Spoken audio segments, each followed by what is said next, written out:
इस वीडियो में आप कक्षा 10 गणित अध्याय 1 वास्तविक संख्याएं पढ़ेंगे। ठीक, प्रश्नावली 1.1 प्रश्नावली 1.1 के क्वेश्चन जो है यूक्लिड विभाजन प्रमेयिका पर आधारित है। ठीक, तो सबसे पहले हम समझ लेते हैं यूक्लिड विभाजन प्रमेयिका होता क्या है। ठीक, आप पिछली क्लासों में भाग पढ़े होंगे। ठीक, तो एक भाग का एग्जाम्पल मैं दे रहा हूँ यहाँ पर। 24 में 5 से भाग देना है। ठीक है, यानी हम 24 को भाज्य कहेंगे, भाग देने वाले यानी 5 को जो है भाजक कहेंगे। ठीक, 5 का पहाड़ा पढ़ना है, 24 से अधिक ना हो, तो 5 चौको 20, 4 बार में 20 आएगा। यहाँ रिमाइंडर यानी शेषफल जो है आपका 4 बच रहा है। ठीक है, तो इस प्रकार 5 क्या था, 5 जो था भाजक था, यानी इससे भाग हम दिए हैं, भाजक क्या मिला था 5। ठीक, भाज्य था यहाँ पर 24, फिर भागफल प्राप्त हुआ 4 और शेषफल भी प्राप्त हुआ है 4, शेषफल प्राप्त हुआ है 4। ठीक, इस अभ्यास में हम भाजक को जो है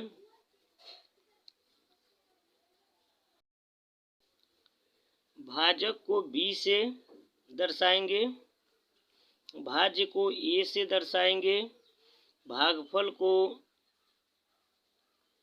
Q से दर्शाएंगे, शेषफल को R से दर्शाएंगे। ठीक, तो यहाँ आप एक सूत्र पढ़े होंगे। ठीक है, भाज्य बराबर होता है, भाज्य बराबर भाजक गुणे भागफल धन शेषफल। भाज्य यहाँ पर माना गया है A,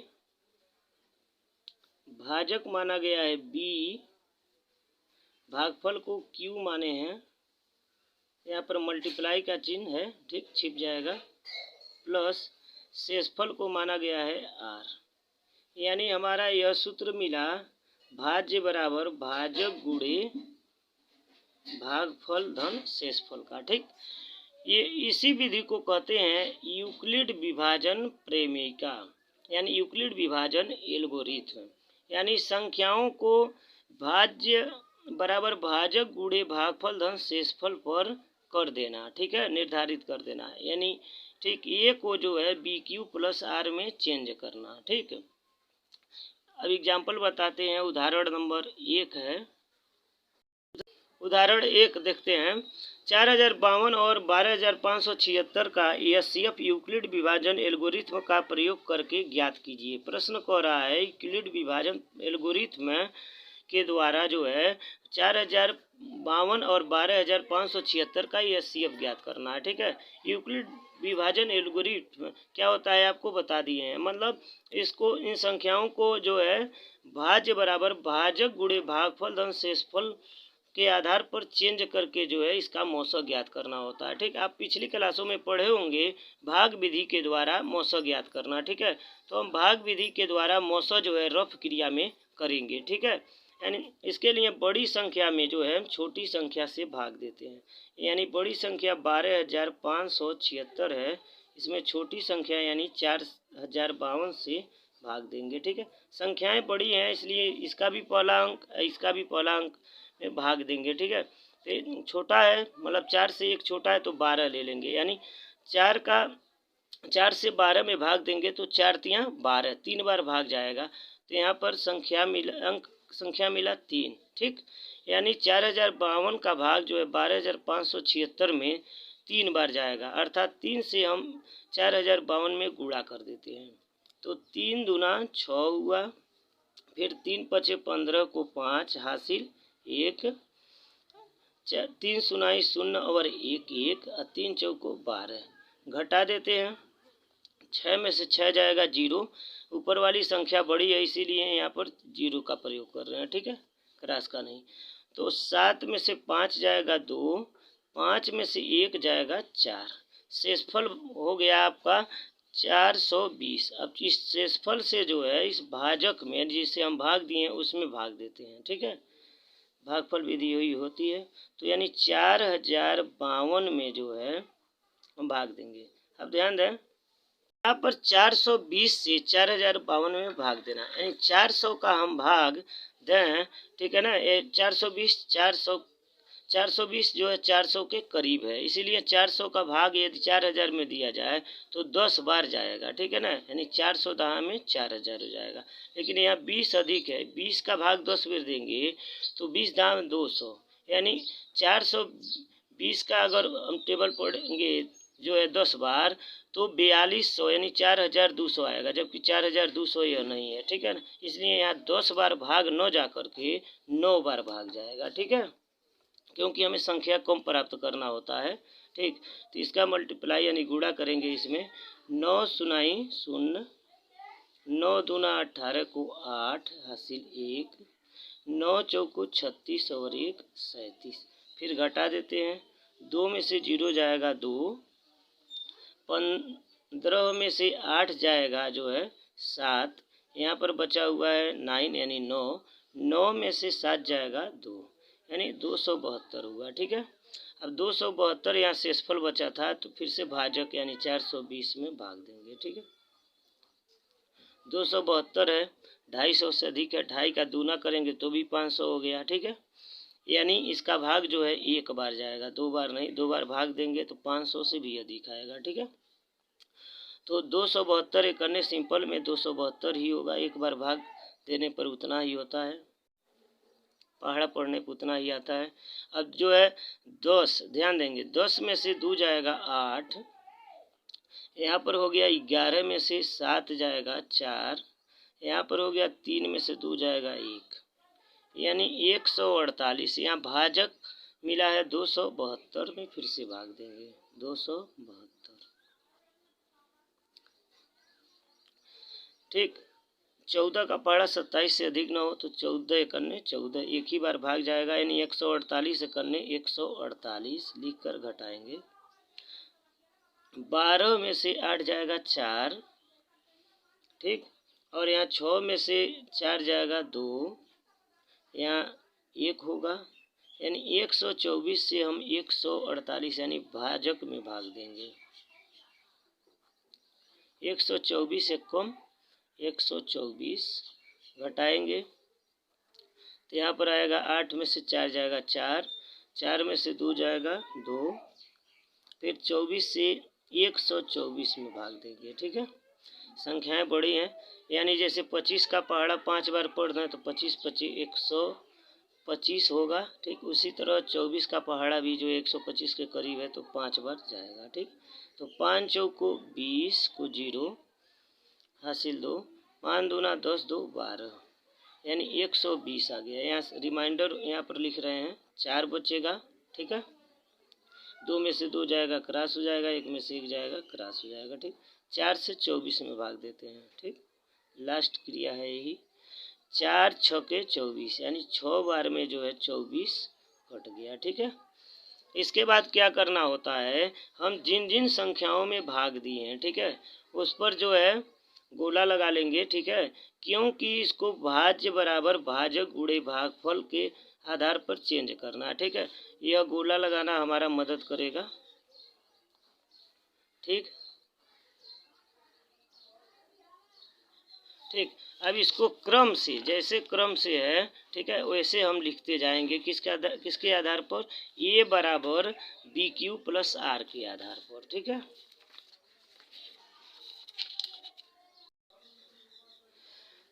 सबसे पहले गोला लगा हुआ है भाज्य पर, ठीक है ना, तो देखें भाज्य बराबर होता है भाजक गुणे भागफल धन शेषफल, ठीक है, यानी भाजक बराबर यानी 12,576 बराबर होगा, ठीक है, भाज्य बराबर भाजक गुणे भागफल यानी 4052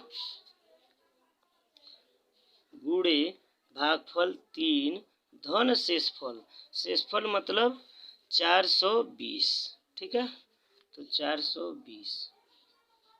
दूसरी संख्या पर हम गोला लगाए हैं 4052 पे, यहाँ पर हो जाएगा भाज्य हो जाएगा 4052, 4052, ठीक, बराबर लिखेंगे। देखिए यहाँ पर दिया हुआ है भाजक 420 है, यानी 420 गुणे 9 धन 272, 420 गुणे 9 धन 272, यानी इसी को लिखेंगे यहाँ पर 420 गुणे 9 धन 272। तीसरी संख्या में गोला लगा हुआ है 420 पे, ठीक है, तो लिखेंगे 420 बराबर दिया है 420 वाला 272 गुणे 1 धन 148, तो यहाँ पर लिखेंगे 272 गुणे 1 धन 148, ठीक है। इसके बाद 420 वाला हो गया, ठीक, इसके बाद 272 है, ठीक, तो यहाँ पर लिखेंगे 272 बराबर, ध्यान दें 272 मतलब 148 गुणे 1 धन 124, 148 गुणे 1 धन 124, 124, ठीक, यानी 272 के बाद जो है लिखा हुआ है 148, ठीक है, तो यहाँ पर लिखेंगे 148 बराबर 148 वाला है यह है 124 गुणे 1 धन 24, 124 गुणे 1 धन 24, ठीक है। इसी प्रकार से 148 के बाद है 124, तो यहाँ पर लिखेंगे फिर से 124 बराबर 24 गुणे 5 धन 4, 24 गुणे 5 धन 4, ठीक, 124 के बाद ध्यान दें 124 के बाद यहाँ पर है 24, तो लिखेंगे 24 बराबर 4 गुणे 6 धन 00, ठीक है, 4 गुणे 6 धन 00, लास्ट में कैंसिल हो गया यानी 0 आ गया, ठीक है, तो लिखेंगे 24 बराबर होगा 4 गुणे 6 धन 00, 4 गुणे 6 धन 00। ध्यान दें यह एक नियम होता है यूक्लिड विभाजन एल्गोरिथ्म में अंतिम भाजक, ठीक है, यानी यूक्लिड विभाजन प्रमेयिका का यह प्रयोग किए हैं, इसमें अंतिम भाजक जो होगा, जैसे अंतिम भाजक 4 है, ठीक है, दी हुई संख्याओं का एचसीएफ होता है, ठीक है, यानी अंतिम भाजक जो है वह दी हुई संख्याओं का, ठीक है, भाजक एचसीएफ होता है, एचसीएफ होता है। देखिए अंतिम बार भाग जो है हम किससे दिए हैं 4 से, यानी अंतिम भाजक हमारा है 4, ठीक है, अंतिम भाजक यहाँ पर भी है 4, ठीक है, तो इसलिए इसका एचसीएफ होगा 4, तो लिखेंगे इसलिए एचसीएफ बराबर होगा 4, यही आंसर हो जाएगा, ठीक। उदाहरण नंबर 2 दिया है, दर्शाइए कि प्रत्येक धनात्मक समपूर्णांक 2q के रूप का होता है तथा प्रत्येक धनात्मक विषम पूर्णांक 2q प्लस 1 के रूप का होता है जहां q एक पूर्णांक है, स्पष्ट दे दिया, ठीक है। इस सवाल को जो है यूक्लिड विभाजन प्रमेयिका के द्वारा जो है सिद्ध कर सकते हैं, मतलब दर्शा सकते हैं, ठीक है ना, क्योंकि यह रूप जो है यूक्लिड विभाजन प्रमेयिका के आधार का दिया हुआ है, ठीक है ना। बता देते हैं आपको, यूक्लिड विभाजन एल्गोरिथ्म का सूत्र होता है ए बराबर बी क्यू प्लस आर। ध्यान दें यहाँ पर संख्या दिया हुआ है 2q प्लस, मतलब यहाँ शेषफल में इसके आधार पर हम 0 ले सकते हैं, ठीक है। यहाँ पर संख्या दिया हुआ है 2q प्लस 1, मतलब ध्यान दें यहाँ पर b का मान स्पष्ट रूप से 2 है, ठीक है, दिया हुआ है सवाल के आधार पर।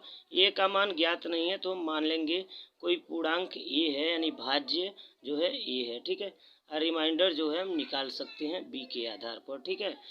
ध्यान दें, भाज्य को हम मान लेंगे कि माना कोई पूर्णांक ए है, ठीक है, जबकि क्यू को पहले से ही पूर्णांक सवाल में ही मान लिया गया है, ठीक है। और यहाँ पर आपको b का मान देखने को मिल रहा है 2, यानी जो भाजक है वह 2 है, ठीक है। तो यहाँ पर लिखेंगे तथा b बराबर 2। यदि भाजक 2 हो, यानी किसी संख्या में हम भाग 2 से दें, तो हमारा रिमाइंडर यानी r का मान क्या क्या बचेगा, 2 से भाग देंगे तो r का मान या तो शेषफल जो है 0 बच जाएगा, या तो r का मान जो है 1 बचेगा। किसी संख्या में हम 2 से भाग देते हैं, ठीक है ना।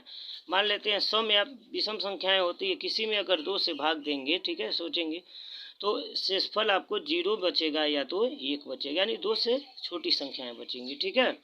अब यहाँ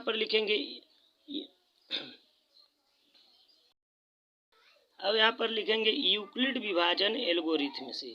यूक्लिड विभाजन एल्गोरिथ्म क्या होता है आपको बता दिए हैं, होता है ए बराबर बी क्यू प्लस आर होता है, ठीक है। इसी के आधार पर जो है इन संख्याओं को हम लिखेंगे। तो पहला स्टेटमेंट हमारा यह होगा कि ए बराबर, ठीक है, बी मतलब हो जाएगा 2, ठीक। क्यू का मान यहाँ पर प्रश्न में ही दिया है, क्यू है, क्यू प्लस आर का मान पहली दशा में 0 है। दूसरी स्थिति में हम यह पाएंगे कि यदि ए बराबर जो है बी का मान 2 रखना है प्रत्येक स्थिति में, ठीक, क्यू का मान क्यू ही रखना है, ठीक, और आर का मान, यह आर का मान जो है 1 रखना है दूसरी स्थिति में। 2 स्थितियां यहाँ पर बन रही हैं, ठीक है। पहली स्थिति में हम यह देख रहे हैं 2 क्यू में 0 जोड़ना है, अर्थात किसी भी संख्या में हम 0 जोड़ते हैं तो वही संख्या प्राप्त होती है, यानी 2 क्यू हम लिख सकते हैं, ठीक है। पता करेंगे कि यह हमें 2 संख्याएं प्राप्त हुई हैं, ठीक है। दोनों में कौन सी संख्या सम है और कौन सी संख्या विषम है, क्योंकि हमारा जो प्रश्न था सम संख्या सम पूर्णांक के आधार पर और विषम पूर्णांक के आधार पर था, यानी सम पूर्णांक और विषम पूर्णांक दर्शाना था, यानी सिद्ध करना था, ठीक है ना। तो जो संख्या हमें प्राप्त हुई हैं ये दोनों संख्याएं 2q और 2q प्लस 1, दोनों में पता करेंगे कि कौन सम है कौन विषम है, ठीक है ना। हम बता देते हैं कि यहाँ पर 2 से q में गुणा किया गया है, ध्यान दें। और q का मान यदि कोई सम संख्या रखेंगे तो भी और विषम संख्या रखेंगे तो भी, ठीक, अर्थात किसी भी संख्या में हम 2 से गुणा कर दें तो हमें हमेशा जो है सम संख्या ही प्राप्त होती है, ठीक है। जैसे हम 2 में जो है 3 से गुणा कर दें तो 2 तिया 6 प्राप्त होगा, 2 में 4 से गुणा कर दें 2 चौको 8 प्राप्त, यानी यह सम संख्या ही प्राप्त होती है, ठीक है। अर्थात यह जो 2q है 2 से विभाज्य है, इसीलिए यह एक सम संख्या है। बात समझ रहे हैं। ध्यान देना कि हम 2 से किसी भी संख्या में गुणा करें, चाहे वह विषम हो चाहे वह सम हो, गुणा करने पर हमेशा सम संख्या ही आती है। तो यहाँ पर 2 में q से गुणा किया गया है, अब गुणे चिन्ह छिपा हुआ है, यानी q का मान हम सम संख्या रखें या विषम संख्या रखें तो हमेशा सम संख्या ही प्राप्त होगी, ठीक है। लिखेंगे इसलिए 2q एक धनात्मक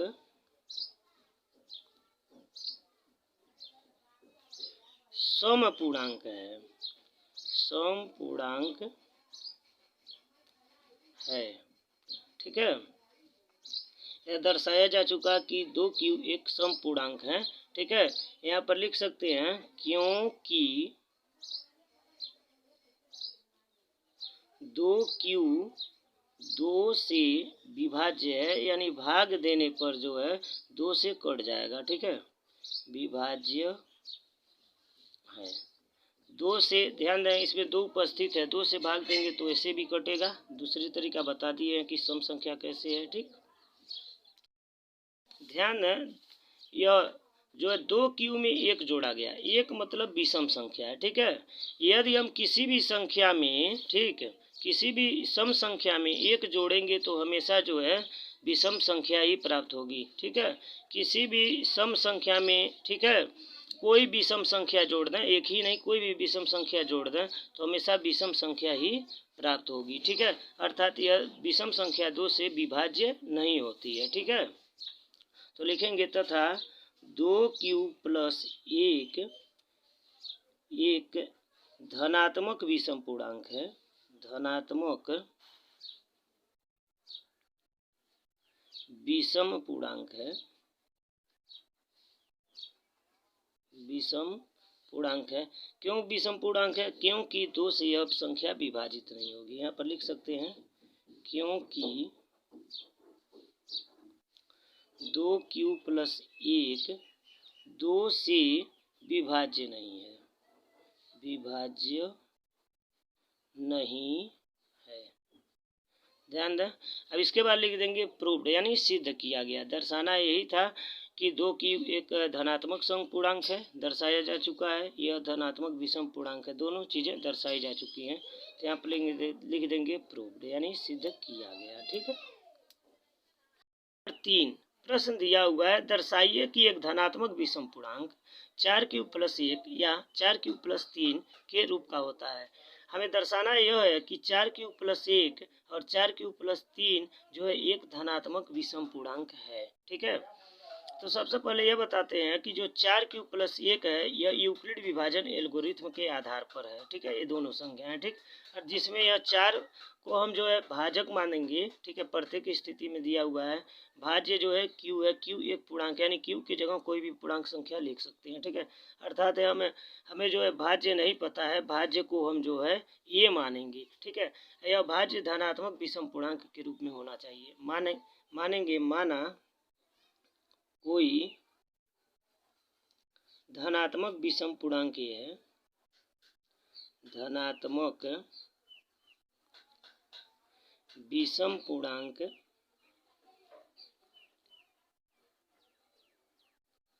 ये है, ठीक है। तो आप पहले पढ़े हैं, सूत्र जो है होता है a बराबर बी क्यू प्लस आर, ठीक है। उसके आधार पर देखेंगे तो b का मान, ठीक है, जैसे इसमें दिया है 4q प्लस 1, ठीक है। b का मान 4 है, ठीक है, प्रत्येक स्थिति में 4 है। तो यहाँ पर लिख सकते हैं, इसलिए b या तथा लिख सकते हैं, तथा b बराबर 4 दिया हुआ है, भाजक 4 दिया हुआ है। इसका मतलब यह हुआ कि किसी संख्या में हम यदि 4 से भाग देते हैं तो, ठीक है ना, तो उसमें क्या क्या शेष बचेगा, ठीक है, यानी r का मान हमें पता करना होता है, ठीक है। तो 4 से किसी भी संख्या में हम भाग देंगे तो शेषफल 4 से कम ही बचेगा, ठीक है। तो r का मान क्या क्या हो सकता है? r का मान 0 भी हो सकता है 4 से भाग देने पर, r का मान 1 भी हो सकता है, r का मान जो है 2 हो सकता है, r का मान 3 हो सकता है, यानी 4 स्थितियां बनेंगी, ठीक है। r का मान जो है यानी शेषफल का मान कभी 4 नहीं हो सकता है, संख्या विभाजित हो जाएगी, ठीक है ना। अब यहाँ पर लिखेंगे यूक्लिड विभाजन एल्गोरिथ्म से, यूक्लिड विभाजन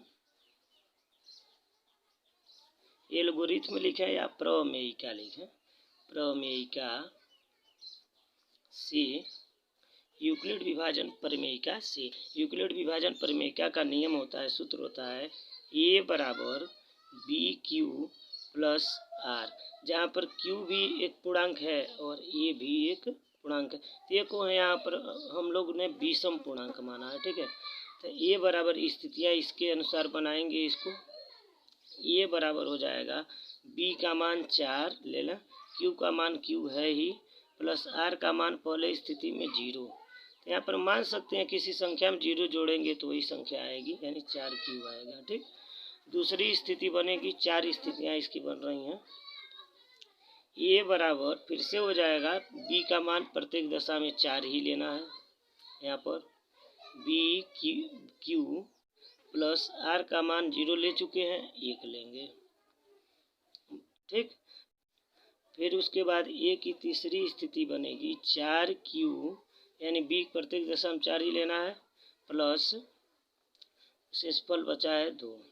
तीसरी स्थिति में शेषफल बचा, चौथी स्थिति में शेषफल बचा है जो है 3, यानी 4Q प्लस हो जाएगा 3। ठीक, 4 स्थितियां हुई। अब पता करना है यह कि कौन कौन सा इसमें सम पूर्णांक है और कौन कौन सा विषम पूर्णांक है, क्योंकि हमें दर्शाना है इन संख्याओं को, ये संख्याएं जो हैं विषम पूर्णांक के रूप में हैं। ठीक है, इन चारों स्थितियों में हम यह देख रहे हैं 4 से इसमें गुणा किया गया है। ठीक है, यानी 4 एक सम संख्या है। बताएं कि 4 जिस भी किसी सम संख्या से किसी भी संख्या में अगर गुणा करेंगे तो हमेशा सम संख्या ही आएगी, अर्थात यह सम संख्या है। ठीक है, अर्थात 2 से विभाजित है। ठीक, इसमें भी ध्यान दें, सम संख्या से किसी संख्या में गुणा किया गया है। ठीक, और तो यह सम संख्या आ जाएगा। सम संख्या में कोई सम संख्या यानी 2 जोड़ रहे हैं तो अभी सम संख्या होगी, अर्थात यह वाली संख्या और यह वाली संख्या जो है 2 से विभाज्य है, अर्थात यह दोनों संख्याएं सम संख्याएं हैं। ठीक है, अर्थात सम धनात्मक सम पूर्णांक है। ठीक, तो लिखेंगे चूंकि 4Q तथा 4Q प्लस 2, यानी 2 स्थितियों के लिए हम बताएं। ठीक है, 2 से विभाज्य है, विभाज्य है। विभाज्य क्यों है? क्योंकि यह दोनों संख्याएं सम हैं। ठीक है, इसलिए इसे हम जो है कहेंगे 4Q तथा 4Q धन 2 सम पूर्णांक हैं,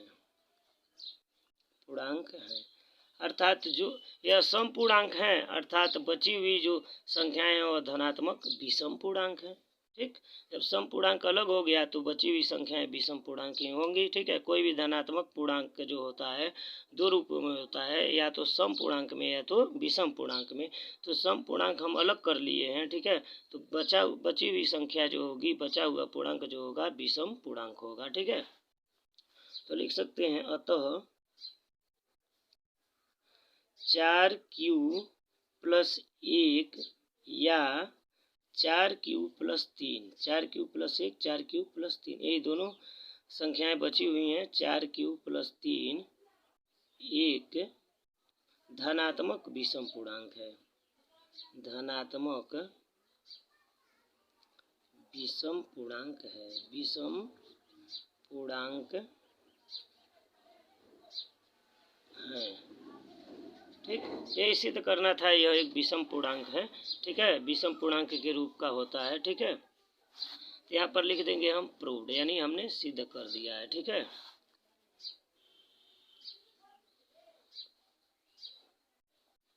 ठीक, देखते हैं अगला सवाल। ध्यान देंगे, उदाहरण दिया हुआ है, एक मिठाई विक्रेता के पास 420 काजू की बर्फियां हैं और 130 बादाम की बर्फियां हैं। बर्फियां 2 तरह की हैं, काजू की बर्फियां 420 हैं और बादाम की बर्फियां 130 हैं। ठीक, वह इनकी ऐसी ढेरियां बनाना चाहता है कि प्रत्येक ढेरी में बर्फियों की संख्या समान रहे। ठीक है, यानी वह कह रहा है कि मैं ऐसा ढेरी बनाऊंगा कि जो है प्रत्येक दशा में बर्फियों की संख्या, ठीक, इन ढेरियों में समान रहे, बराबर रहे। ठीक है, तथा ये ढेरियां बर्फी की परात में न्यूनतम स्थान घेरें। ठीक है, कह रहा है कि ये ढेरियां जो है, बर्फी की ढेरियां जो है परात में न्यूनतम स्थान घेरें, यानी कम से कम स्थान घेरें। ठीक है, इस काम के लिए प्रत्येक ढेरी में कितनी बर्फियां रखी जा सकती हैं, यानी बर्फियों की संख्या ज्ञात करना है। ध्यान दें, एक बात कहा है कि बर्फी की ढेरियां जो है परात में न्यूनतम स्थान घेरें। तो बर्फी की ढेरियां परात में न्यूनतम स्थान यानी कम से कम स्थान कब घेरेंगी? ठीक है ना, तभी घेरेंगी जब ढेरियों की संख्या कम होगी। न्यूनतम मतलब कम से कम। ठीक है, परात में ढेरियां जो है न्यूनतम स्थान घेरना है तो उनकी संख्या भी कम होनी चाहिए। ठीक है, ध्यान देंगे, बर्फी की ढेरियां परात में न्यूनतम स्थान यानी कम से कम स्थान तभी घेरेंगी जब ढेरियों की संख्या, ठीक है, कम हो। यानी ढेरियों की संख्या कम होगी तभी जो है परात में न्यूनतम स्थान यानी कम से कम स्थान बर्फी की ढेरियों द्वारा घेरा जाएगा। ठीक है।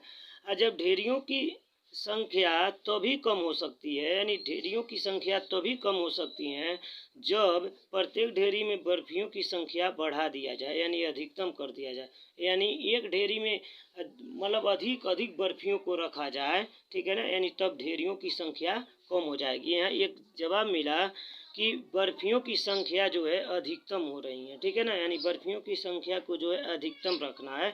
और जब अधिकतम प्रयोग हो रहा है, ठीक है ना, तो इस सवाल को हमें मौसों के द्वारा जो है हम बर्फियों की संख्या प्राप्त कर सकते हैं कि प्रत्येक ढेरी में जो है कितनी बर्फियाँ, ठीक है, रहेंगी, यानी बर्फियों की संख्या कितनी होंगी। ठीक है, यानी हम लिखे हैं 420 संख्या था, ठीक है, काजू की बर्फियों की, ठीक, और बादाम की बर्फियों की संख्या 130 था। का मौसम ज्ञात करने पर प्रत्येक ढेरी में बर्फियों की संख्या ज्ञात होगी। ठीक है, अर्थात हम 420 और 130 का मौसम ज्ञात करेंगे। ठीक है, यूक्लिड विभाजन एल्गोरिथम के द्वारा ज्ञात करते हैं। ठीक है, तो यहाँ पर संख्या है 420 बड़ी संख्या है, तो भाग विधि से मौसम ज्ञात करेंगे, यूक्लिड विधि बना लेंगे। ठीक है, 130 13 है, इधर 42 है, तो 13 का पहाड़ा 42 से अधिक न हो तो 13 तियाँ 39, 3 से गुणा करेंगे 130 में, 3 सुनाई शून्य, 3 त्रिकी 9, 3 करने 3 घटाएंगे तो 0 होगा, 12 में से 9 जाएगा तो 3 बचेगा, यानी 30। 30 से डिवाइड करना है भाजक 130, यानी 3 चौको 12, यानी 4 से 30 में गुणा करेंगे तो 4 सुनाई शून्य, 4 तियाँ 12, यानी 0 और 1, 10 बचा, 30 में को डिवाइड करेंगे तो होगा 10 करने 10 तियाँ 30। ठीक है, यानी लास्ट भाजक 10 आ रहा है, यानी मौसम यही होगा। ठीक है, यहाँ पर यूक्लिड में चेंज करेंगे, यूक्लिड एल्गोरिथम के द्वारा इसको, तो 400 पहले स्थिति में हम जो है ध्यान देंगे भाज्य रखे थे 420, फिर 130, फिर जो है 30, 3 स्थितियां बनी है, यानी 420 बराबर हो जाएगा 130 गुणे 3 धन 30, 130 गुणे 3 धन 30। यहाँ पर लिखेंगे 420 बराबर होगा 130 गुणे 3 धन शेषफल यानी 30 हो जाएगा। ठीक, दूसरे स्थिति में 130 था तो 30 गुणे 4 धन 10, 30 गुणे 4 धन 10। यहाँ पर लिखेंगे 130 बराबर 30 गुणे 4 धन 10। तीसरी स्थिति इसमें बनी थी 30 बराबर 10 गुणे 3 धन 00, 30 बराबर 10 गुणे 3 धन 00, यानी अंतिम भाजक जो है यहाँ पर 10 है। ठीक है, अंतिम भाजक क्या है 10 है, यानी इसका HCF कितना होगा 10 होगा। ठीक है, HCF बराबर 10, तो हमें HCF नहीं ज्ञात करना था, बर्फियों की संख्या ज्ञात करना था प्रत्येक ढेरी में। ठीक है, यानी यह जो HCF ज्ञात किए हैं वही संख्या जो है प्रत्येक ढेरी में बर्फियों की संख्या होगी। ठीक है, तो लिखेंगे इसलिए प्रत्येक ढेरी में बर्फियों की संख्या बराबर बर्फियों की संख्या बराबर कितना आया है 10, तो 10 होगा, यह आंसर हो जाएगा। ठीक है, आंसर। ठीक, आप इस वीडियो में कक्षा 10 गणित प्रश्नावली 1.1 पढ़ेंगे। यदि सवाल समझ में आए तो इस चैनल को सब्सक्राइब करें, वीडियो को लाइक करें, ज़्यादा से ज़्यादा शेयर करें। धन्यवाद। सवाल देखते हैं। का पहला प्रश्न है, निम्नलिखित संख्याओं का HCF ज्ञात करने के लिए यूक्लिड विभाजन एल्गोरिथम का प्रयोग कीजिए। यानी ये जो संख्याएं दी हुई हैं, ठीक, इनका HCF जो है यूक्लिड विभाजन एल्गोरिथम के द्वारा का प्रयोग करके जो है ज्ञात करना है। ठीक है ना, आप पिछली क्लासों में पढ़े होंगे कि भाग विधि के द्वारा मौसम। ठीक है, तो सबसे पहले दी हुई संख्याओं का हम जो है भाग विधि से मौसम ज्ञात करते हैं और इसके आधार पर जो है इसको यूक्लिड विभाजन एल्गोरिथम के अनुसार लिख देते हैं। ठीक है ना, यूक्लिड विभाजन एल्गोरिथम का मतलब होता है भाज्य बराबर भाजक गुणे भागफल प्लस शेषफल, यानी इस रूप में बदल देना यूक्लिड विभाजन एल्गोरिथम होता है। ठीक है, हिंदी में बता देते हैं। भाज्य बराबर भाजक गुणे भागफल धन शेषफल। ठीक है, इस प्रकार से संख्याओं को लिख देना ही जो है यूक्लिड विभाजन एल्गोरिथम कहलाएगा। तो सबसे पहली क्रिया यह है, ठीक है, कि हम इन दोनों संख्याओं का यानी दी हुई संख्याओं का जो है मौसा भाग विधि से ज्ञात करेंगे। ठीक, इसमें भाग विधि से मौसा ज्ञात करने के लिए बड़ी संख्या में छोटी संख्या से हम पहले भाग देते हैं। ठीक है, बड़ी संख्या 225, छोटी संख्या 135, यानी 200, यह रफ कार्य होगा। 225 में जो है 135 से भाग देंगे। ठीक, दो संख्या 13 होगा, दो संख्या 22 होगा, यानी 13 का पहाड़ा 22 से अधिक न हो तो 13 एक कम 13, यानी 135 का भाग 225 में एक बार जाएगा। ठीक है, 135 का गुणा करना है एक में, 135 से करने 135 ही होगा। घटाएंगे, 5 में से 5 जाएगा 0, 12 में से 3 जाएगा 9। ठीक है, उसके बाद जो है फिर भाजक 135 में, ठीक, 90 यानी शेषफल से भाग देते हैं, शेषफल भाजक बन जाएगा यहाँ। ठीक है, 90, तो 9 का पहाड़ा जो 13 से अधिक ना हो तो 9 एकन्ने 9, यानी कुल मिला के एक बार भाग जा रहा है तो 90 एकन्ने 90 लिखेंगे। घटाएंगे, 5 में से 0 जाएगा 5। ठीक, 13 में से 9 जाएगा 4, यानी 45 अब भाजक बन जाएगा शेषफल है। ठीक है, उसके बाद जो है 90 उतारेंगे तो 45 दूना 90, यहाँ पूरी तरह से विभाजित हो रहा है, यहाँ 0 लिखेंगे। ठीक, यहाँ पर ध्यान दें, भाज्य बराबर भाजक गुणे भागफल धन शेषफल के आधार पर इन संख्याओं को लिखा जाएगा। तो सबसे पहली क्रिया में भाज्य दिखाई दे रहा है 225, भाजक है 135, भागफल है 1, यानी लिखेंगे भाज्य बराबर, ठीक, और शेषफल है 90। यहाँ पर भाज्य बराबर हो जाएगा, यानी 225 बराबर 135 गुणे 1 धन 90। ठीक, यानी भाजक गुणे भागफल धन शेषफल, 225 बराबर 135 गुणे 1 धन 90। तो यहाँ पर हो जाएगा 225 बराबर 135 गुणे 1 प्लस 90। पहले राउंड में, ठीक, भाज्य था 225, तो हमने लिख दिया है कि 135 गुणे 1 धन 90, 225 बराबर 135 गुणे 1 धन 90। दूसरी दशा में भाज्य है 135, ठीक, यानी 135 बराबर 90 गुणे 1 धन 45 हो जाएगा, यानी भाजक गुणे भागफल धन शेषफल हो जाएगा। यानी 135 बराबर 90 गुणे 1 धन 45, 135 बराबर 90 गुणे 1 धन 45। ठीक, तीसरी क्रिया में है, ठीक, तीसरी बार भाज्य जो है 90 है, कितना है 90 है, यानी 90 बराबर लिखेंगे 45 गुणे 2 धन 00। ठीक, यानी तीसरी दफा में 90 था तो लिखेंगे 90 बराबर 45 गुणे 2 धन 00। यहाँ देखें, ध्यान देने की योग्य यह बात है कि जो अंतिम भाजक होता है, ठीक है, जो अंतिम भाजक होता है वही जो है HCF होता है। ठीक है, अंतिम भाजक 45 यहाँ पर है, जैसे यहाँ पर भी अंतिम भाजक 45 है। ठीक, लिखेंगे चूंकि अंतिम भाजक 45 है। ठीक, इसीलिए मौसा बराबर यानी HCF बराबर 45 होगा। ठीक, आंसर लिख देंगे।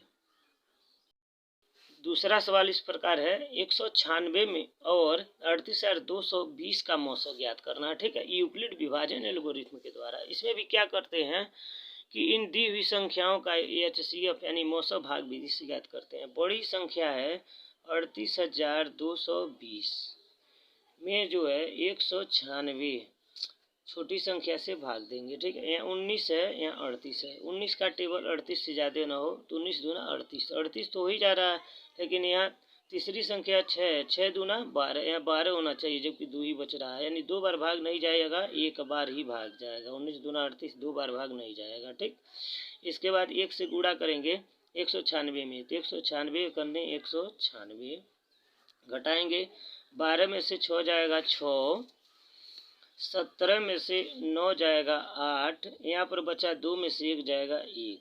ठीक, अगली संख्या 2 उतारते हैं। ठीक है, क्योंकि पूरा टोटल यहाँ पर भाग नहीं गया है। ठीक है, फिर 196 से इसमें भाग देंगे। 19 का पहाड़ा 186 से अधिक न हो तो 19 नवा 171, 9 बार में सीधे चला जा रहा है। ठीक है, तो 9 छक्के गुणा करते हैं, 9 छक्के 54 को 4, 9 नवा 81, 5 86 को 6, फिर 9 करने 9 और 8 17 घटाते हैं, 12 में से 4 जाएगा 8, 15 में से 6 जाएगा 9, 7 में से 7 जाएगा क्रॉस, 1 में से जाएगा क्रॉस, 0 बचा हुआ है उतारते हैं।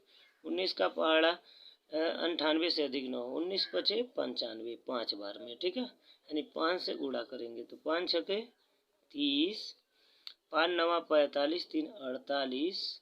ठीक, हासिल 4, फिर 5 करने 5 4 9। ठीक, यहाँ पर पूरी संख्या डिवाइड हो चुकी है, कट चुकी है। ठीक है, यानी इसका जो है भाज्य है 38,220, एक ही बार में टोटल भाग समाप्त हो गया। ठीक है, इसका जो है भाज्य है 38,220। अब भाजक है 196, भागफल है 195, शेषफल 0 है। ठीक, यानी लिखेंगे 38,220 बराबर हो जाएगा, यहाँ पर लिख रहे हैं 38,220 बराबर 196, मतलब भाजक गुणे भागफल यानी 195 धन शेषफल आया हुआ है 0 0, क्रॉस हुआ है मतलब 0 0। ठीक, यहाँ पर अंतिम भाजक ही 196 है, 196 भर से ही भाग दिया गया है। ठीक है, तो लिखेंगे अंतिम भाजक 196 है, जो भी अंतिम भाजक होता है वही संख्याओं का मौसम होता है। ठीक, अंतिम भाजक 196 दिखाई दे रहा है, तो आप लिख देंगे HCF बराबर 196 आंसर हो जाएगा। ठीक, तीसरा सवाल देखते हैं। इसमें 867 और 255 का मौसम ज्ञात करना है, तो इसका भी भाग विधि से निकाल लेते हैं। 867 में जो है 255 से भाग देते हैं, छोटी संख्या से 255, 25 का पहाड़ा 86 से अधिक न हो तो 25 3 75, यानी 3 बार में भाग जाएगा। ठीक, 3 से गुणा करते हैं, 3 पचे 15 को 5, 3 पचे 15, 1 16 को 6, 3 दूना 6, 1 हासिल 7 घटाते हैं, 7 में से 5 जाएगा 2। ठीक, 6 में से 6 जाएगा 0 और 8 में से 7 जाएगा 1, यानी 102 आ गया। ठीक, पूरी संख्या डिवाइड है, यानी 255 उतारेंगे हम, 255 भाई भाग देंगे तो 10 है, 10 दूना 20, यानी 2 बार भाग जाएगा, यानी 102 दूना 204 घटाते हैं, 5 में से 4 गया 1। ठीक, यहाँ पर भी 5 है, यह 5 में से 0 जाएगा तो 5, यानी 51 से जो है 102 में अब भाग देना पड़ेगा, तो 51 दूना 102 होता ही है, 51 का 2 बार पहाड़ा पढ़ेंगे। ठीक, तो 102 हो जाएगा, यहाँ शेषफल 0 0 आ गया। ठीक है, यहाँ पर ध्यान दें भाजक प्राप्त हुआ है 867, 255, 102, 3 राउंड में। तो पहले 867 वाला का जो है भाज्य बराबर भाज्य हो जाएगा 867 बराबर भाजक 255 गुणे भागफल हो जाएगा 3 धन शेषफल 102 के रूप में लिखेंगे। दूसरे दफा में जो है 255 है, यानी भाज्य है 255 में भाग दिया गया है। देखें 102 गुणे 2 धन 51, 102 गुणे 2 धन 51। तीसरे दफा में भाज्य 102 है। 51 गुणे 2 धन 0 0, यानी 102 बराबर लिखेंगे 51 गुणे 2 धन 0 0। इसके बाद भाग इसके बाद जो है भाजक यहाँ पर दिखाई दे रहा है, अंतिम भाजक 51 है। अंतिम भाजक क्या है? 51 है। तो लिखेंगे इसलिए 900 बराबर यानी दी हुई संख्या का HCF जो होगा 51 होगा। कितना होगा? 51 आंसर होगा। ठीक है। इसके बाद एक एक्स्ट्रा सवाल बताते हैं। चौथा नंबर पे लिखा गया है 405, 315 और 270 का यूक्लिड विभाजन एल्गोरिथ्म का प्रयोग करके HCF ज्ञात करना है। ठीक है। तो इसको भी जो है भाग विधि के द्वारा जो है 900 हम ज्ञात करते हैं। इसमें 3 संख्याएं दी हुई हैं। ठीक है। तो यानी सबसे बड़ी संख्या 405 में हम जो है उससे छोटी संख्या 315 से पहले भाग देंगे। ठीक है। सबसे छोटी नहीं, 405 से छोटी। ठीक है। तो 315 से इसमें भाग देंगे तो 3 का पहाड़ा 4 में जो है एक बार जाएगा। 3 एकन्ने 3, यानी 315 का भाग 405 में एक बार जाएगा, यानी 315 एकन्ने 315। घटाते हैं, 5 में से 5 जाएगा 0। ठीक। यहाँ पर हो गया 10 में से 9 एक जाएगा 9, यानी 90 से 315 में भाग देना है। ठीक। 9 का पहाड़ा 31 से 9 त्रिकी 27, 3 बार भाग जाएगा। तो 90 में जो है 3 से गुणा करेंगे तो 3 सुनाई 0, 3 9 27, 270। घटाते हैं फिर से, 5 में से 0 जाएगा 5। ठीक। अब जो है यहाँ 11 में से 7 जाएगा 4, से भाग देंगे फिर से 90 में। 45 दूना 90, 2 राउंड में 90 कट गया। लेकिन यहाँ पर जो है 2 ही संख्या नहीं, एक संख्या 270 और है। लास्ट भाजक 45 है। ठीक है। यानी इसी 45 से 270 में हम भाग देंगे फिर से 900 ज्ञात करने के लिए। तो 270 में 45 से भाग देंगे तो 4 का पहाड़ा 27 में 4 छके 24, 6 राउंड में भाग जाएगा। तो 6 यहाँ लिखेंगे, गुणा कर देंगे। 6 पचे 30 को 0 हासिल 3, 6 चौको 24, 27, यानी 270 कैंसिल हो रहा है। ठीक है। यहाँ पर भाजक क्या क्या मिला? 405 मिला, 315 मिला, 90 मिला, इसके बाद 270 मिला। ठीक है। 4 राउंड, यानी सबसे पहले 405 का लिखेंगे। तो 405 को यूक्लिड विभाजन एल्गोरिथ्म पर लिखेंगे तो भाज्य बराबर भाजक गुणे भागफल धन शेषफल, यानी 315 गुणे 1 धन 90, 315 गुणे 1 धन 90। दूसरे राउंड में 315 है तो लिखेंगे 315 बराबर 90 गुणे 3 प्लस 45, 90 गुणे 3 प्लस 45। तीसरे राउंड में 90 है तो लिखेंगे 90 बराबर 90 का है 45 गुणे 2 धन 0 0, 45 गुणे 2 धन 0 0। ठीक।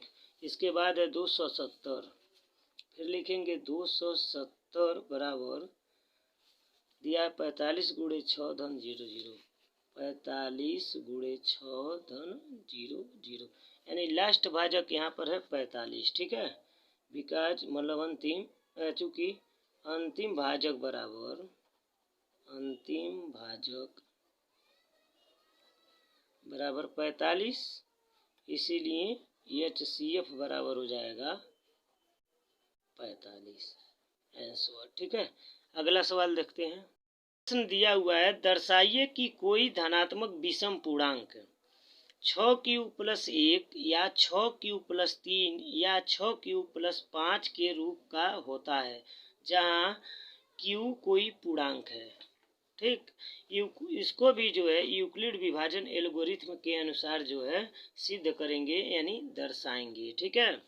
तो इसके लिए क्या करते हैं, यह दी हुई जो संख्याएं हैं 6³+1, ठीक है, यह यूक्लिड विभाजन एल्गोरिथ्म पर आधारित है। जैसे यहाँ पर दिया हुआ है 6³+1, यानी 6 भाजक हो जाएगा। ठीक। यह भागफल हो जाएगा और यह रिमाइंडर शेषफल हो जाएगा। तो इस प्रकार बनेगा B, इसको मानेंगे Q प्लस रिमाइंडर R, यह होता है भाज्य बराबर, यानी A बराबर। ठीक है। ए बराबर इतना होता है, इसी के अनुसार इसको भी लगाएंगे। ठीक है, तो यहाँ पर ए अज्ञात है यानी भाज्य अज्ञात है, इसीलिए मानेंगे कि माना कोई पूर्णांक ए है। ठीक है, माना कोई धनात्मक पूर्णांक ए है, माना कोई धनात्मक पूर्णांक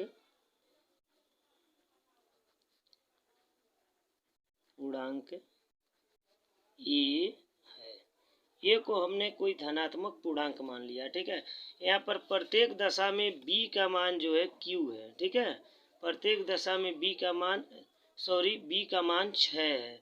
यहाँ पर भी 6 है, यहाँ पर भी 6 है, यहाँ पर भी 6 है, यानी प्रत्येक दशा में भाजक क्या है, 6 है। ठीक, अर्थात लिखेंगे यहाँ पर तथा b बराबर दिया हुआ है, तथा b बराबर 6, यानी जो भाजक है 6 है। यदि किसी संख्या में हम जो है 6 से भाग देते हैं तो आसानी के साथ रिमाइंडर का पता हम लगा सकते हैं, कितना कितना शेषफल बचेगा। तो या तो r बराबर जो है 0 बचेगा, या तो 1 बचेगा, या 2 बचेगा, यानी 6 से सभी छोटी संख्याएं बचेगी, लेकिन 6 नहीं बचेगा। ठीक है, या तो 3 बचेगा, या 4 बचेगा, या 5 बचेगा, 6 नहीं बचेगा शेषफल भाग अगर देते हैं तो। ठीक है, अब इसी को जो है यूक्लिड विभाजन एल्गोरिथ्म पर लिख लेते हैं। ठीक है, यहाँ पर लिखेंगे यूक्लिड विभाजन एल्गोरिथ्म से, यानी उसी के अनुसार इन दी हुई संख्याओं के अनुसार इसको चेंज करेंगे। यूक्लिड विभाजन एल्गोरिथ्म से,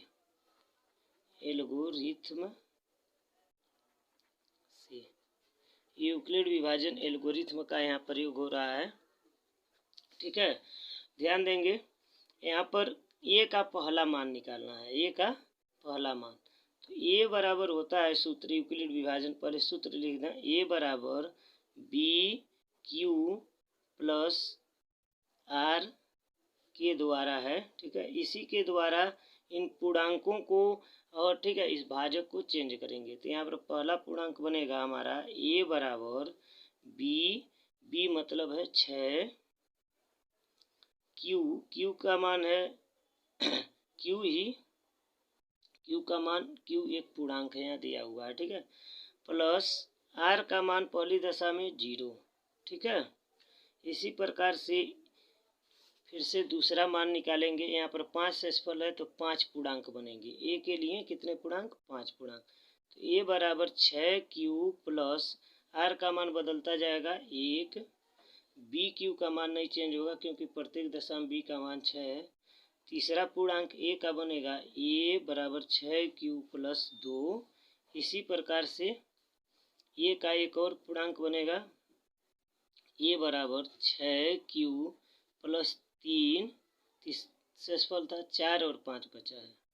तो ए बराबर हो जाएगा 6 क्यू प्लस 4, फिर ए बराबर हो जाएगा 6 क्यू प्लस 5, लास्ट शेषफल हो गया। यहाँ आप देखें 6 क्यू में 0 जोड़ेंगे तो भी 6 क्यू ही आएगा। ठीक है, ध्यान दें।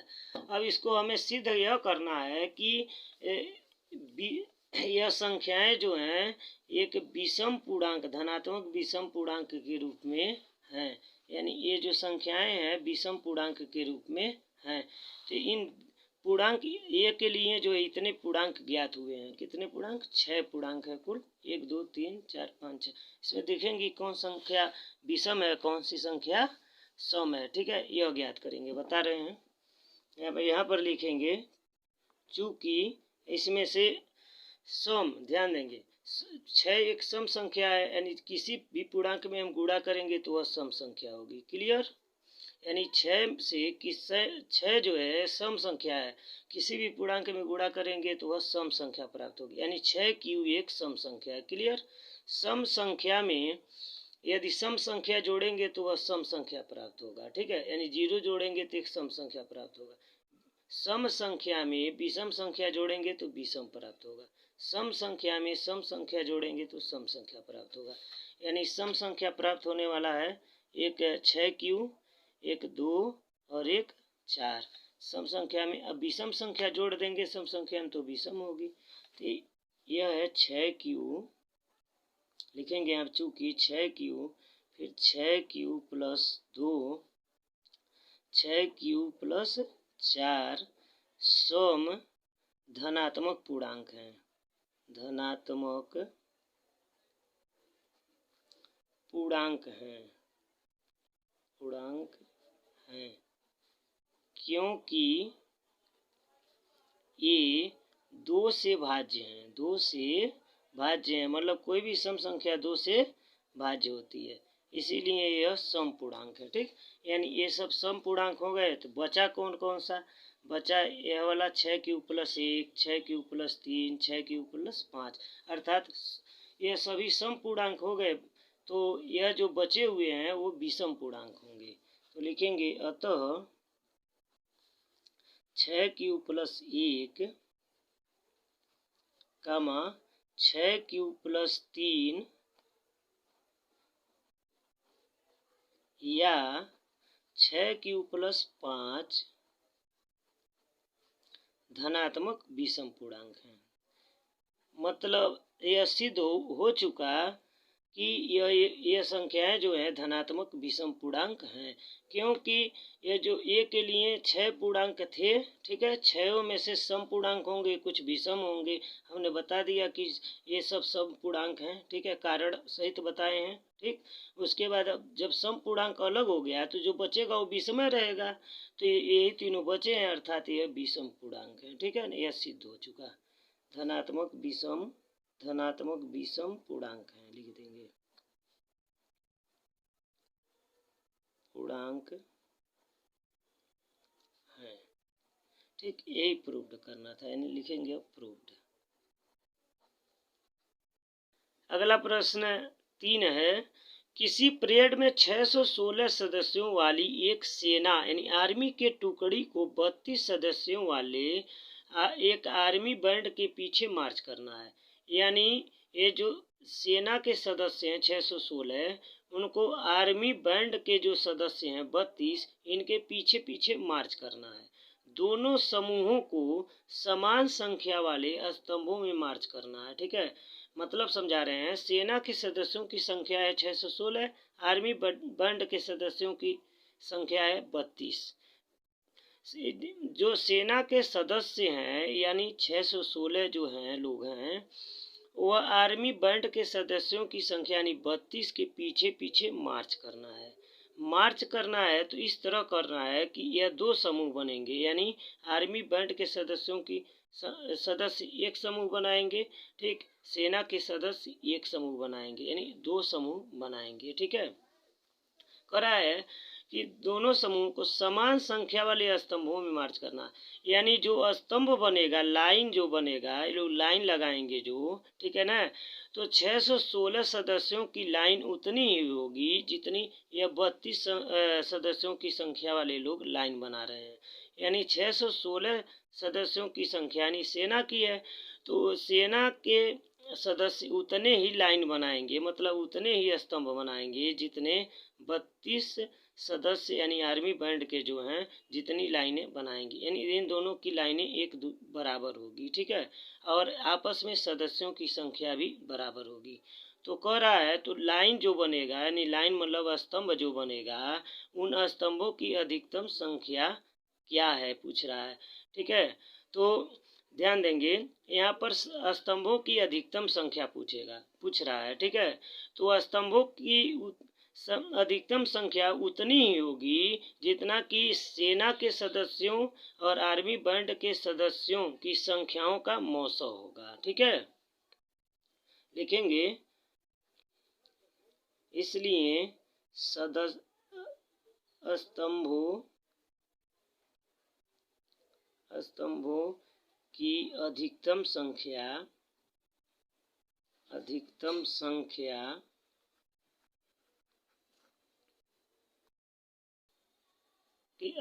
संख्या सेना के सदस्यों यानी 616 तथा आर्मी बैंड के सदस्यों यानी 32 की मौसम होगी। ये जो स्तंभों की संख्या अधिकतम पूछ रहा है, ठीक है ना, अधिकतम के लिए फार्मूला होता है, मौसम ज्ञात कर लेते हैं। मौसम ज्ञात कर लेंगे तो जो अधिकतम संख्या ठीक पद का पूछा रहता है, जैसे स्तंभ का पूछ रहा है, लाइन का पूछ रहा है, ठीक है ना, तो अधिकतम संख्या ज्ञात करने के लिए इन संख्याओं का हम मौसा निकाल देते हैं, ठीक है। तो यूक्लिड विभाजन एल्गोरिथ्म के द्वारा इसका मौसा निकालते हैं, ठीक। ध्यान देंगे, संख्याएं थी 616 और 32, ठीक। यानी यूक्लिड विभाजन एल्गोरिथ्म की सहायता से जो है एचसीएफ ज्ञात करना है हमें, ठीक है। सबसे पहले रफ क्रिया में भाग विधि से मौसा ज्ञात कर लेते हैं, एचसीएफ ज्ञात कर लेते हैं, ठीक है।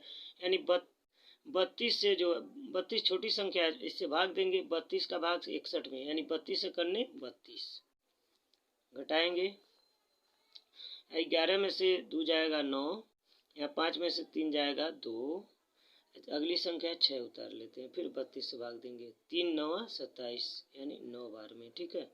9 का गुणा करेंगे, 9 दूना 18 को 8, ठीक, 9 त्रिकी 27, 1 28, घटाएंगे, 6 में से 16 में से 8 जाएगा 8, 8 में से 8 जाएगा क्रॉस, ठीक। अब 32 में भाग दे देंगे, तो 8 चौको 32, इस प्रकार लिखते हैं यहाँ पर, ठीक है, कि यूक्लिड विभाजन एल्गोरिथ्म से, यूक्लिड विभाजन एल्गोरिथ्म से यानी इसी विधि के प्रयोग से जो है इसका मौसा ज्ञात कर रहे हैं, ठीक है। 616 था, बराबर हो जाएगा, यहाँ पर दिखा दें, 616 बराबर 32 गुणे 19 धन 8,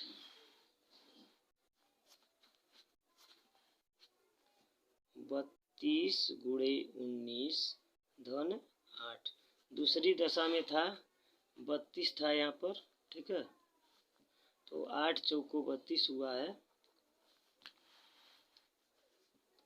दूसरी दशा में 32 था, तो लिखेंगे 32 बराबर 8 गुणे 4 धन 00, यानी एचसीएफ इसका आ रहा है 8, यानी अंतिम भाजक 8 है, ठीक है। एचसीएफ 8 आ रहा है, तो स्तंभों की संख्या कितनी होगी 8, लिखेंगे, इसलिए स्तंभों की संख्या बराबर 8, आंसर, ठीक।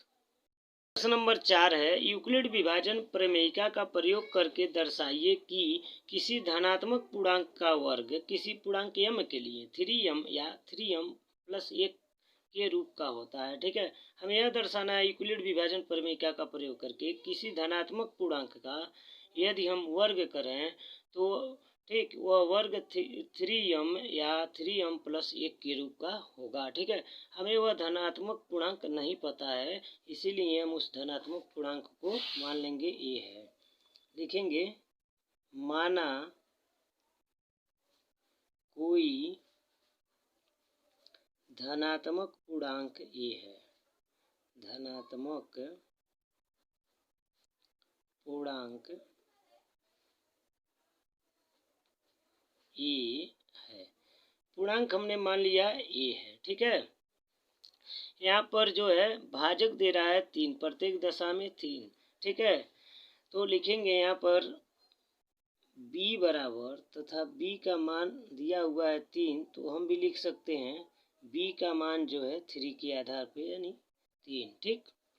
तो यहाँ रिमाइंडर बचेगा, मतलब शेषफल बचेगा, यदि किसी संख्या को 3 से हम भाग देंगे तो शेषफल हमारा r बराबर या तो 0 बचेगा, या तो r बराबर 1 बचेगा, यानी शेषफल बराबर 1 बचेगा, या तो शेषफल बराबर 2 बचेगा, 3 नहीं बचेगा, यानी 3 से कम सभी संख्याएं बचेंगी, ठीक है। तो a के लिए हम पूर्णांक बनाएंगे यूक्लिड विभाजन प्रमेयिका के अनुसार, ठीक। तो लिखेंगे, यूक्लिड विभाजन प्रमेयिका के द्वारा, यूक्लिड विभाजन प्रमेयिका के द्वारा, प्रमेयिका के द्वारा, ठीक। यूक्लिड विभाजन प्रमेयिका का सूत्र होता है a बराबर BQ + R, b जहाँ भाजक है, ठीक है, ये जो है पूर्णांक है, ठीक। तो इसके आधार पर जो है हम पूर्णांक बनाएंगे, अन्य पूर्णांक। हमारा पहला पूर्णांक बनेगा ठीक है, रिमाइंडर जीरो यानी शेषफल जीरो के आधार पर। तो पहला स्टेटमेंट, पहला पूर्णांक बनेगा ए बराबर बी, बी का मान है 3, क्यू का मान है क्यू, ठीक है, क्यू को एक पूर्णांक माना जाता है, ठीक है, यूक्लिड विभाजन प्रमेय के अनुसार, प्लस आर जो है जीरो है पहले स्थिति में। अर्थात हम लिख सकते हैं ए बराबर 3 क्यू में जीरो जोड़ेंगे तो 3 क्यू ही होगा, ठीक है। हमें पूर्णांक नहीं ज्ञात करना है, पूर्णांक का वर्ग ज्ञात करना है, ठीक है, किसी पूर्णांक का वर्ग ज्ञात करना है, ठीक है। वह वर्ग 3m या 3m+1 के रूप का होगा, यह हमें सिद्ध करना है, ठीक है। तो पूर्णांक का वर्ग ज्ञात करना है तो लिखेंगे इसीलिए इनका वर्ग करने पर, ठीक है, यानी ये भी पूर्णांक है, ए के लिए 3 क्यू भी पूर्णांक है, ठीक है। तो लिखेंगे वर्ग करने पर ए का वर्ग करेंगे तो ए स्क्वायर होगा, 3 क्यू का वर्ग करेंगे तो हो जाएगा 3 क्यू का होल स्क्वायर, ठीक। तो यह हो जाएगा ए स्क्वायर बराबर, यह 3×3 9 क्यू स्क्वायर। इस प्रकार से ए स्क्वायर यानी ए का वर्ग, ठीक, ए पूर्णांक है तो ए का वर्ग हो जाएगा 9 क्यू स्क्वायर, ठीक है। इसको 3m के आधार पर दिखाना है, इसीलिए जो है इसमें 3 कॉमन लेंगे, ठीक है। तो 3 कॉमन लेंगे तो 3×3 9, 3 बार में 9 कटेगा यानी 3 क्यू हो जाएगा, ठीक, स्क्वायर। 3 क्यू स्क्वायर एक पूर्णांक है, ठीक है, यूक्लिड विभाजन से इसको पूर्णांक मानते हैं क्यू को, ठीक है। तो किसी पूर्णांक का वर्ग भी जो है पूर्णांक होगा, और 3 संख्या है इसीलिए यह पूर्णांक, अर्थात ये सभी पूर्णांक है। तो किसी भी पूर्णांक को जो है हमें यम के रूप में दिखाना है, यानी कोई भी पूर्णांक जो है को हम यम मान सकते हैं, ठीक है, चाहे कोई भी पूर्णांक आ जाए, ठीक। तो यहाँ पर 3 क्यू स्क्वायर पूर्णांक आया है तो इसको भी हम यम मान सकते हैं। तो ए स्क्वायर बराबर 3m, यानी पहला कथन हम सिद्ध कर चुके हैं कि किसी पूर्णांक का वर्ग, ठीक, 3m के रूप में है। जैसे कि यहाँ ए का वर्ग जो है 3m के रूप में है, ए को ही पूर्णांक माने थे, ठीक, यानी पहला जो कथन है वह सत्य हुआ, ठीक। अब दूसरे के लिए जो देखते हैं, स्टेटमेंट नंबर 2 है, ठीक, इसका पूर्णांक बनाएंगे, ए बराबर हो जाएगा बी क्यू, बी का मान है 3, क्यू का तो हो जाएगा 3 क्यू, क्यू एक पूर्णांक है ही, प्लस यहाँ शेषफल दूसरे स्थिति में दिया हुआ है 1, तो हम लिख लेंगे 1। फिर पूर्णांक का वर्ग बनाएंगे, ठीक है, यानी लिखेंगे वर्ग करने पर, वर्ग करेंगे ए का वर्ग ए स्क्वायर होगा, इसका वर्ग करेंगे तो 3q+1 का स्क्वायर होगा, ठीक। तो ए स्क्वायर बराबर हो जाएगा ए प्लस बी के होल स्क्वायर के आधार पर है, यानी ए स्क्वायर, ठीक, प्लस 2ab, ए का मान है 3q,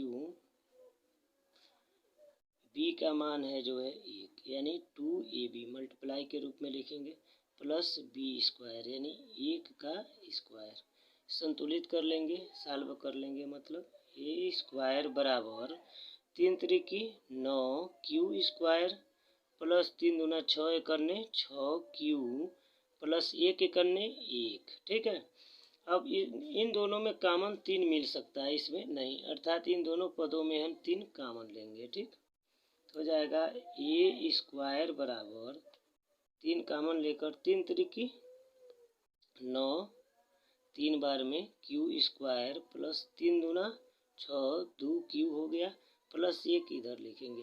हम बताएं कि किसी भी पूर्णांक को यम मान सकते हैं प्रश्न के अनुसार, क्योंकि प्रश्न में कहा है कि किसी भी पूर्णांक को यम माना जा सकता है, ठीक है, ठीक। तो यहाँ पर हो जाएगा ए स्क्वायर बराबर 3, इस पूर्णांक को हम यम मान ले रहे हैं, ठीक। तो यम हो जाएगा प्लस 1, यानी दूसरा भी इस कथन जो है सत्य हुआ कि किसी पूर्णांक का वर्ग, यानी ए पूर्णांक का वर्ग 3m+1 के रूप में होगा, ठीक है। यहाँ पर समीकरण 1 और 2 से, दोनों से हम तुलना कर दें तो इसमें भी आया है किसी पूर्णांक का वर्ग 3m होता है, इसमें आया किसी पूर्णांक का वर्ग 3m + 1 होता है। ठीक, अर्थात हम लिख सकते हैं समीकरण 1 व 2 से, समीकरण 1 और 2 से यह निष्कर्ष निकला, ठीक है, 3m या 3m + 1, ठीक, किसी पूर्णांक के वर्ग के रूप का होता है, पूर्णांक के वर्ग के रूप का होता है। ठीक, यहाँ लिख देंगे प्रूव्ड, यानी हमने सिद्ध कर दिया। ठीक है, ठीक, 3m या 3m + 1 किसी पूर्णांक के वर्ग के रूप का होता है। ठीक, यही हमें सिद्ध करना था। ठीक, प्रश्न नंबर 5 है, यूक्लिड विभाजन प्रमेयिका का प्रयोग करके दर्शाइए कि किसी धनात्मक पूर्णांक का घन 9m या 9m + 1 या 9m + 8 के रूप का होता है, जहां m कोई पूर्णांक है। ठीक है, कह रहा है प्रश्न, यूक्लिड विभाजन प्रमेयिका का प्रयोग करके दर्शाना है कि किसी धनात्मक पूर्णांक का घन जो है 9m या 9m + 1 या 9m + 8 के रूप का होता है। ठीक है, तो कोई धनात्मक पूर्णांक है, उसका हम घन करें यदि, ठीक है, तो वह घन रूप जो है 9m के रूप में, या तो 9m + 1 के रूप में, या तो 9m + 8 के रूप का होगा। ठीक है, तो वह धनात्मक पूर्णांक है कोई। तो मान लेंगे कोई धनात्मक पूर्णांक ए है, वह धनात्मक पूर्णांक जो है ए है, माना कोई धनात्मक पूर्णांक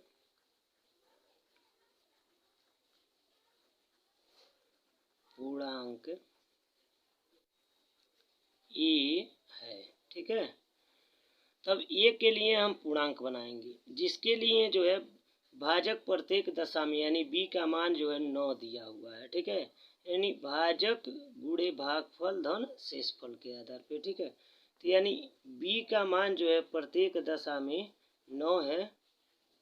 ठीक, यदि b का मान 9 होगा तो शेषफल क्या क्या बचेगा, यदि हम किसी संख्या में 9 से भाग देते हैं तो शेषफल 0 से 8 तक की सभी संख्याएं होंगी। ठीक है, लेकिन 9 नहीं होगा, यानी 9 से सभी कम संख्याएं जो है शेषफल होंगी। तो 0, 1, 2, 3, 4, 5, 6, 7 और 8 सभी ये संख्याएं जो है रिमाइंडर के रूप में बच सकती हैं यदि 9 से हम किसी संख्या में भाग दें तो। ठीक है, इसके बाद जो है हमें कोई धनात्मक पूर्णांक ए माने हैं, तो ए के लिए कौन कौन सा पूर्णांक बनेगा, ठीक है, वह ज्ञात करेंगे। ठीक है, यूक्लिड विभाजन एल्गोरिथम से। तो यहाँ पर लिखेंगे यूक्लिड विभाजन प्रमेयिका से, यूक्लिड विभाजन प्रमेयिका से,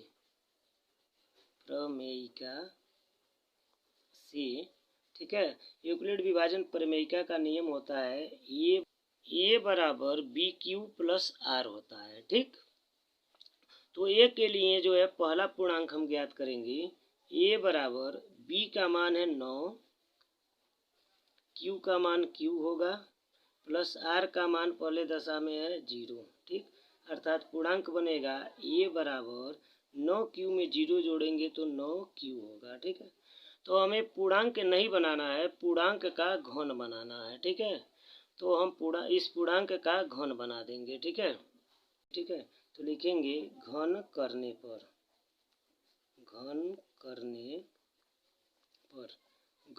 पर क्या होता है, ए का घन करेंगे तो ए क्यूब होगा। ठीक, बराबर 9Q का घन करेंगे, ठीक है, तो 9Q का होल क्यूब होगा। ठीक, तो ए क्यूब बराबर यहाँ लिख सकते हैं 9Q का यदि हम घन करेंगे तो 9 81 9 जो है हो जाएगा 729 Q। ठीक है, इसमें आपको जो भी पूर्णांक बनाना था, ठीक है, 9m के रूप में बनाना था, इसीलिए जो है यहाँ पर कॉमन हम 9 कॉमन लेंगे, ठीक है। 729 क्यूब पर क्यूब में 9 कॉमन लेंगे तो संख्या इस प्रकार से होगी। 9 कॉमन लेने पर 9 अठे 72, 9 एकन्ने 9, यह हो जाएगा क्यूब पर क्यूब, ठीक है।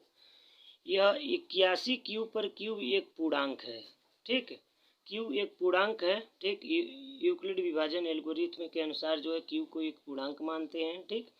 तो 81 भी एक पूर्णांक है, मतलब संख्या है, तो दोनों संख्या है, ठीक है।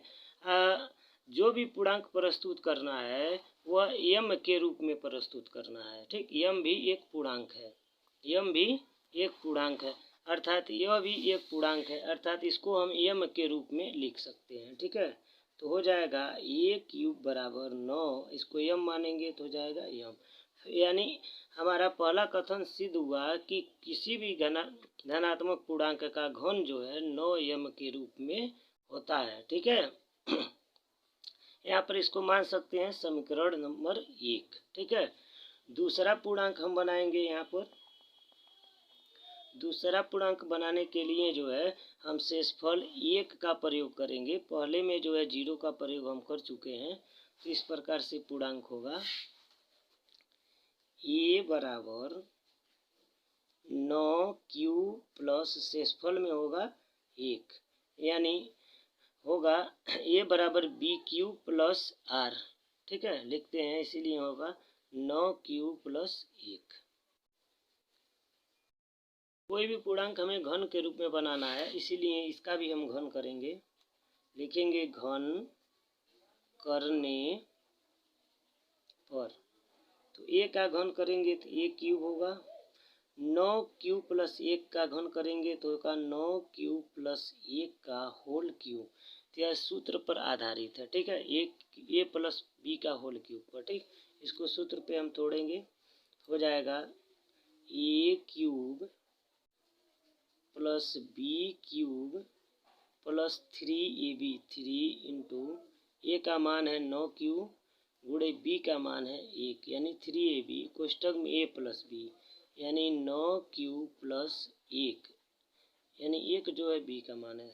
सॉल्व करेंगे, 9 81 9 729 होगा क्यूब पर क्यूब प्लस 1 करने 1 करने 1, इसको लास्ट में लिखेंगे, ठीक है। इसका गुणा हम पहले कर देते हैं, ठीक।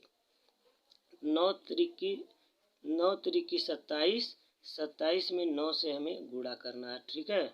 तो 27 में 9 से गुणा करना है, रफ क्रिया में कर सकते हैं 27 में 9 से, यानी 9 सत्ती 63 को 3, 9 दूना 18, 18 6 24, ठीक। क्यू में क्यू से गुणा करेंगे तो हो जाएगा क्यू स्क्वायर। अब इन पदों का गुणा सेकंड वाले में, तो 9 त्रिकी 27 करने 27 करने 27, प्लस चिन्ह है लगा देंगे, यहाँ पर भी प्लस था, तो हो जाएगा 27 क्यू, ठीक। यह 1 करने 1 होगा तो प्लस लगा के लिखेंगे, ठीक। अचर पद था इसलिए लास्ट में किए हैं, ठीक है। इन सभी में ए क्यूब चल रहा था, तो ए क्यूब बराबर हो जाएगा इनमें तीनों में जो है 9 कॉमन मिल रहा है, ठीक। तो 9 कॉमन ले सकते हैं। 9 कॉमन इसलिए ले रहे हैं क्योंकि कोई भी संख्या 9 m के रूप में ही दिखाना है, ठीक। तो 9 कॉमन लेके जो है डिवाइड करेंगे, 9 अठे 72, 9 एकन्ने 9 क्यूब पर क्यूब प्लस 9 से 24 में तो होगा 9 दूना 18, 6 बचा 63, 9 सत्ते 63, ठीक, Q square plus 9 त्रिकी 27 Q plus 1। हम बताए हैं कि यह जो कोष्टक में आए हुए पद हैं पूर्णांक है, क्यू भी पूर्णांक है, ये संख्या है उससे पूर्णांक है, ठीक। अर्थात किसी भी पूर्णांक को हम यम के रूप में लिख सकते हैं, अर्थात हो जाएगा ए क्यूब बराबर 9 यम प्लस 1 यहाँ बचा है, ठीक है। यानी दूसरा भी हम सिद्ध कर चुके हैं, किसी पूर्णांक का घन 9 यम प्लस 1 के रूप में होता है। समीकरण नंबर 2 मान लेंगे, ठीक है। इसके बाद हम तीसरा बनाते हैं, तीसरा पूर्णांक बनाते हैं। ए बराबर हो जाएगा 9 क्यू प्लस, इसके लिए रिमाइंडर हो जाएगा 2, पिछले वाले में था 1, तो ठीक अब इसका भी हम घन करेंगे तो लिखेंगे घन करने पर, घन करेंगे तो हो जाएगा ए क्यूब, इसका हो जाएगा यह 9Q प्लस 2 का होल क्यूब हो जाएगा। ठीक है, इसके बाद जो है इसको सूत्र पे हम तोड़ेंगे तो हो जाएगा ए क्यूब, सॉरी यहाँ पर बराबर होना चाहिए। ठीक, उसके बाद ए क्यूब बराबर हो जाएगा ए प्लस बी का होल क्यूब है तो ए क्यूब यानी 9Q का क्यूब प्लस बी क्यूब यानी 2 का cube plus 3AB, 3 into A का मान है 9Q गुणे बी का मान है 2, कोष्टक में ए प्लस बी यानी 9Q प्लस 2 हो जाएगा। ठीक, इसके बाद इसको और सॉल्व करते हैं हम। ठीक, हो जाएगा ए क्यूब बराबर इसका 9Q का क्यूब करेंगे तो 9 9 81 नमा 729 क्यू पर क्यू, यह 2 का क्यूब करेंगे संख्या आएगा, इसको लास्ट में लिखेंगे। ठीक है, प्लस इसका पूरा यहाँ से टोटल यहाँ तक गुणा कर दें तो 9 त्रिक 27 दूना 54। ठीक है, 54 में हमें गुणा करना है 9 से तो 9 चौको 36 को 6, 9 पचे 45, 3 48। ठीक, क्यू में क्यू से गुणा करेंगे तो हो जाएगा क्यू स्क्वायर, फिर प्लस और प्लस चिन्ह लगा के यहाँ प्लस लिख देंगे।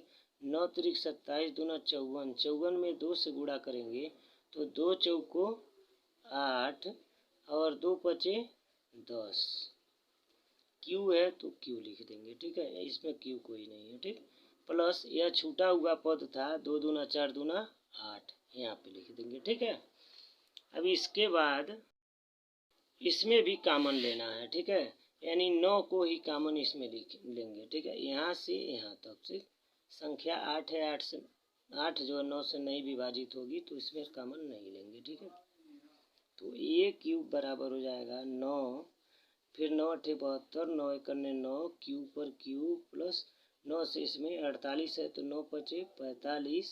ठीक, 3 बचा 36 तो 9 चौको 36 क्यू स्क्वायर प्लस 9 से 9 1 9, 1 बचा 18 यानी ठीक 9 दूना 18 क्यू, कोष्टक बंद कर देंगे प्लस 8। ये संख्याएं पूर्णांक के रूप में है। ठीक है, 81 54 12 संख्या है, क्यू को पूर्णांक मानते हैं यूक्लिड विभाजन के अनुसार। ठीक है ना, तो ये सभी पूर्णांक हो गए। अब किसी भी पूर्णांक को हम क्या मान सकते हैं, यम मान सकते हैं प्रश्न के अनुसार, अर्थात ठीक, तो 9 इस पूर्णांक को यम मानेंगे, हो जाएगा यम प्लस 8, यानी यह समीकरण नंबर 3 बना। ठीक है, अर्थात हम तीनों स्थिति में यह देखे हैं कि पहले स्थिति में देखे हैं 9m एक पूर्णांक है जो किसी घन के रूप में है। ठीक, दूसरी स्थिति में देखे हैं 9m प्लस 1 भी एक पूर्णांक है जो है किसी घन के रूप में है। तीसरी स्थिति में यह देखें 9m प्लस 8 जो है एक पूर्णांक है जो किसी घन के रूप में है। अर्थात लिख सकते हैं अतः किसी पूर्णांक का घन किसी पूर्णांक का घन 9m या 9m प्लस 1 या 9m प्लस 8 के रूप का होता है। ठीक है, यानी आप इन तीनों समीकरणों से यही सिद्ध करेंगे कि यह जो है ना, अतः जो है किसी पूर्णांक का घन 9m या 9m प्लस 1 या 9m प्लस 8 के रूप का होता है। ठीक।